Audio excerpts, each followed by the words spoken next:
Welcome to Shri Surya's kitchen. Egg bhurji చేద్దామా? 2 onions, పచ్చిమిర్చి సన్నగా తరిగి ఉంచుకోండి.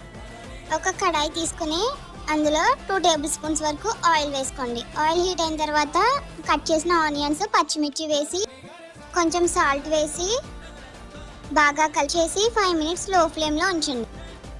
ఆనియన్స్ బాగా ఉడుకుతాయండి. ఇప్పుడు జింజర్ గార్లిక్ పేస్ట్ వేసుకుని బాగా కలిపి రుచికి సరిపడా కారం వేసుకోండి. కారం వేసిన తర్వాత బాగా కలుపుకొని 2 గ్లాసెస్ ఆఫ్ వాటర్ వేసుకోండి. 2 ఎగ్స్ తీసుకోండి. వాటర్ బాగా బాయిల్ అవుతుంది కదా, అందులో ఈ 2 ఎగ్స్ని బాగా కలుపుతూ కొంచెం పసుపు వేసుకోండి. పచ్చివాసన అనేది రాదు. పసుపు వేసి బాగా కలపండి. గార్నిషింగ్గా కొంచెం కొత్తిమీర వేసుకోండి. Tasty egg bhurji ready.